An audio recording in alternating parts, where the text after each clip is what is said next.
What's up, guys? This is JC from Card Valor. Today is a special video. It is Pokemon oriented. So right here with me is Gideon Bernthal. Okay, and we're going to go look at his massive collection. So it's nothing Pokemon opening, no Yu-Gi-Oh opening. We're gonna look at his collection. I'm gonna ask him a few questions, and then after that we'll get into the cards, or let's say the slabs.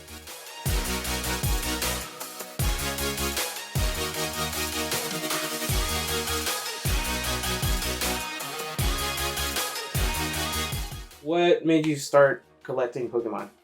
So I've been collecting since I was a little kid. As soon as Pokemon came out, I was extremely attracted to the idea.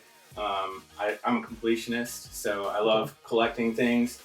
Video games were amazing, so I started playing Pokemon Yellow back in the day.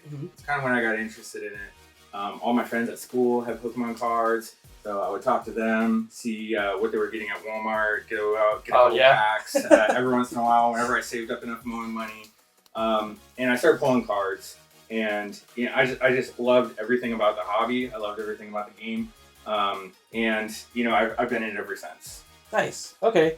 So I did see that you had slabs, and me myself, Yu-Gi-Oh collector, just started doing Pokemon as well. I've been wanting to get into grading. So how would you tell somebody how to start getting grading cards? So I personally, you got to start with your company, right? And whatever slab looks good to you. What's your favorite? For me, CGC. CGC. Hands down by far. The blue label just really makes the card pop, especially for Pokemon. I really enjoy CGC and how their slabs look. PSA, they're probably my second favorite company. Yep. Not a very big fan. Everyone's favorite. Yeah, not a very big fan of Beckett slabs. They just don't match my PSA and my CGC slabs because they're very similar sizes. So I generally try and stay away from Beckett. But for the most part, CGC and then PSA. Now, as far as sending cards in, I have a CGC account. So a lot of us here in the local community, we pool our cards together. We all kind of throw in for the insurance. So group submission? Yep. Okay. And then we just collect up all the cards and submit them in together. And we just sit and wait for them to come back. CGC is pretty good with the ball grading right now. We're seeing our cards being gone for a month to 2 months. Okay. How long does it take? You said one to 2 months. What's the longest you've ever waited? I think right now, right around Christmas time, they were doing some local grading thing. I think we ended up waiting about 3 months, and that was probably the longest we ever waited. Okay, cool. And then before we get started with the slab looks and the Oz, right? Let's go ahead and start with your very first childhood slab. Yes. So, like I said, I didn't have a lot of money growing up. Mowing lawns, going out, doing that. Yep. Anytime I could get some cash, I would go out and buy them. So, it wasn't probably about till I had Team Rocket was out, the Team Rocket set, that I started getting more money. And I ended up pulling a Charizard. We'll take a look at that in a little bit. So Rocket Charizard, that was probably my first good pull. So this is where it all started right here. Like I said, we'll take a look at that a little bit better later on. But the Dark Charizard is probably one of my favorites. I've actually never seen one in person. There you go. This is pretty cool. Oh my gosh. I do love it. He's looking over his shoulder. He's a little evil. Team Rocket, train him up. But I absolutely love the Charizard ever since then. I had a lot of friends who had that base set Charizard, and then the base set 2 Charizard. I was never able to get my hands on one of those as a kid. So it's been something like, as you look through my collection here in a minute, you will see so many base set varieties of Charizards. Just because it's something I never had as a kid. So it's just, Charizard isn't even my favorite Pokemon, as I was talking about before. Mimikyu is my favorite, but Charizard is that one that I was always left without as a kid. Yeah. So now it's like, now that I got money, let me get some Charizards. So I love it. Okay. All right. So we have done the intro. Hopefully you're still watching this video because this is where it gets really heated. Moving on. Was never really a big fan of Japanese cards, but now that we're living here in Japan, it's kind of a staple. This card in particular, I absolutely love. I think it's very beautiful. Just the texture, the silver background on their cards that we're changing to. Very excited for that to happen for US cards. But I found this one in a thrift shop for about $100. Very happy to have this one. Definitely enjoy it. The sparkles are just so much different than what are on our cards. So much cool. So much cooler than Yu-Gi-Oh cards sometimes. The snowflakes are just gorgeous. So once again, like, since being in Japan, you know, my collection has definitely grown in the Japanese cards. These ones are really unique. I just wanted to kind of show these ones off. They're both 10s. But as you can see, for the English version, you have the Mega Charizard with the attack in Japanese, but then as you can see with the Japanese card, the attack is in English. So it's just kind of a cool little detail there. Really like those cards. They're pretty cool. Now we're going back to GX era. This is one of my absolute favorites. I just love for Charizard, him being a red Pokemon with that red background, it really just pops. I think it's just a fantastic card. I think it's very beautiful. Really love the design on this, really love the artwork. But one of my favorite types of cards from that generation. Okay, nice. Moving into 25th anniversary. We have the Japanese 25th anniversary and the English 25th anniversary. So you can kind of see the difference on the set symbols if you aren't already tracking that. This one I got at a pawn shop here in Japan. Sent it in, almost as you can see from the subgrades. Got a perfect, very, very close, but still happy with my pristine 10. Nice. How much do you think that 25th anniversary Charizard can go for? So, if you know. I bought him raw at the pawn shop for right around $100. I think in a 10, if I had to guess, would probably be going for like $250, somewhere in there. Oh, wow. Yeah. That's expensive. Ooh, Beckett. Yes, so this is one of the first of the Beckett slabs that I have. As I said before, I don't have too many Beckett. It just doesn't match the rest of my slabs, but it just matches the Charizard, so I just wanted to show both of these guys off at the same time. Both 10s, you know, both beautiful cards. Really love them. We're going to be jumping into kind of the X and Y generation next, and then we'll be showing off a lot of that similar Charizard art. So here, for most of you who don't know, we have the reverse holo. This one in my left hand over here, the reverse holo. I think she's going for about 300 right now. The full art is still a very, very budget-friendly Charizard in a PSA 10. I think I recently picked that one up for about $100. So very good deal if you're looking for a full art card. Cheap Charizard, you know, I genuinely enjoy it. We're gonna stay in the base set art. Okay. Here, so we have a base set 2 and a not Champion's Path, Legendary Collection Charizard. Like I said, I never had any of these as a kid, so I just absolutely love this artwork of Charizard. I can't get enough of him. So right here, now we're going into base set. All the way back to base set. Go. So I got a base set 8 and a base set 7.5 that we're going to show off here. So this one I actually bought from a local guy. Really good guy. Love doing business with him. I think he was saving up some money for a computer. Bought that card from him, sent it in to get graded, and I was a little surprised by the grade, but you know, very, very happy to be able to get an 8 and a 7.5. Don't have a base set 10 yet. Those are running for probably closer to $1,000. $1,000. But you know, it's worth it. But I think a lot of the last of these are going to be coming in at about $300 a pop. Okay.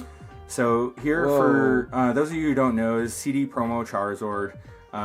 You know, everyone loves this card, and it's a really good one. And the Stormfront Charizard, both very fun cards. Both, I think that Stormfront Charizard, I probably paid $170 for it. I think it's going for like $270 now, somewhere in that range.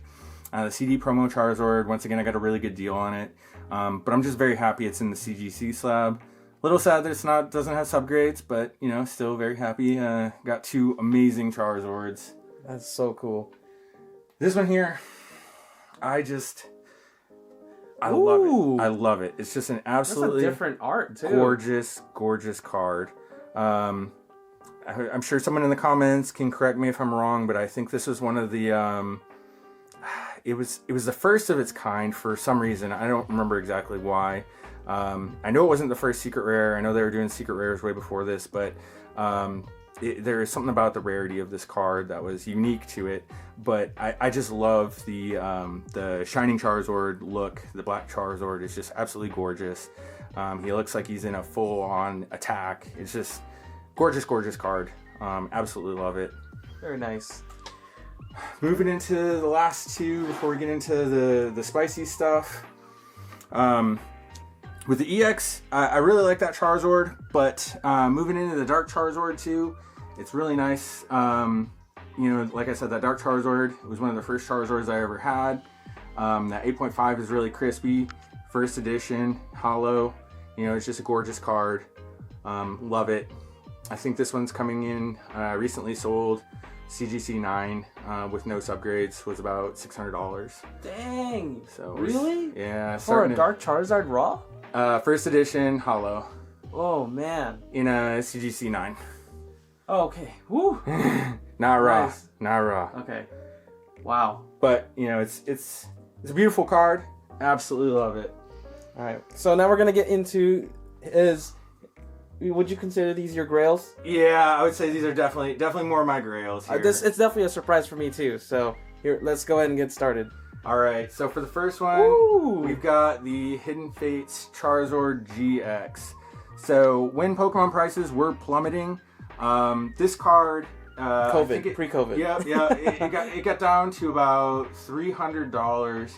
I think recently sold on eBay. It was going for $800-900 right now. So I got it for an absolute steal. It's a gorgeous card. Once again, that Shining Charizard, that's one of my favorite looks for Charizard. There's nothing better than a Black Charizard, in my opinion. And this is one of the most gorgeous ones. That Charizard GX is just a gorgeous, gorgeous It's a nice art. It is. Very beautiful. So very happy I got that guy for a steal. Speaking of steals, I got this one. Once again, same time frame. This guy who was selling this card, very good guy. Recent sold for this card was all over the place. I think it got down to as low as about $175. The guy didn't want to let it go for that much. I told him I would do $220. We came to an agreement and I bought it for $220. Recently sold. It's still kind of all over the place. I did see one sell for $1,700 and I saw one sell for $1,100. Oh but I think God. it's consistently selling around that $900 range. That's wild. Yeah, so that one's a sweet one. We got two more. I do love it. This one here is one of my all-time favorite Charizards. Oh, so Sky Ridge. Yep, we've got the Sky Ridge Charizard. Like I said, I knew Secret Rares came out way before the other one. This was one of the first Secret Rares, I believe. Just absolutely gorgeous card. Very, very beautiful. I truly love the Charizard. This one, the 9.5, I think this one is selling for around $10,000. Wow, that is insane. But that Charizard look is just gorgeous. I love him. How much do you think this is right now? You know, I would have to say it's right around that $10,000 range. $10,000? Yeah. Wow. Yeah, definitely a grail for sure. One of my favorite cards. Put that. The art is better than the next card, for sure. But if you have a Charizard collection, you have to have the grail of This Charizards. is the Beckett right here. It is a Beckett. Oh. But we man. have a Shadowless first edition Charizard. Wow, Mint 9 Beckett. Yep. One of my best buds, EJ, hasn't even seen this card, so if he sees this video, he'll probably kill me because I haven't shown him. But, you know, it's just, if you have a Charizard collection, you have to have it. That's beautiful. Like, I don't even know, like, how it's a 9. It looks like a 10. But, yeah. You know, I'm not a grader, so I don't know any better. This is beautiful. It is a beautiful card. This one also, I got from a really good guy. Right as Pokemon was kind of hitting its low, he was trying to sell it for about $19,000. I didn't want to buy it for that much. We negotiated down to $16,500. Whoa. And I ended up getting it for that. Now, since then, the price of the card has slipped a little bit more. I think I recently saw it sell for $16,100. But then I saw it sell also for $30,000. So I'm not quite sure where the price on this card is. It is an expensive card, and if you're a Charizard collector, absolutely have to have the Shadowless First Edition. Do you think, like, if you were to break into this and, like, get it regraded, do you think you'll get a PSA 10? You know, I've thought about it. So that's literally the first thought I had in my mind. You know, if you look very carefully at it, there is a little scratch on it. Oh. I might send it in to PSA to get it cross-slabbed if they will allow a PSA 9. Like I said, I just feel like it fits better in my collection. Don't think I would ever crack it, though. Yeah, the Beckett stamp. Yeah, it's pretty good. It is. Now, the Crystal Charizard, if we want to look back at him, that would be one that I am very tempted. You know, sitting at a 9.5, you know, with very strong subgrades, with the exception of the corners. You know, that one may be one that could get a PSA 10. Now, if this did get graded to a PSA 10, we'd be talking about, you know, probably $13,000 in value, as opposed to the about $9,000 or $10,000 that it's sitting at right now at a 9.5. Nice. Okay, again, this is a very badass collection that you have showed me. Thank you for showing all these Charizards. I've never seen so many Charizards in one place. Last time I saw like many Charizards that like in the slab was on the episode of Pawn Stars. So yeah, like this is crazy. So we'll go ahead and conclude this video. Absolutely. Well, thank you for having me on. I really appreciate being here. Thanks for coming.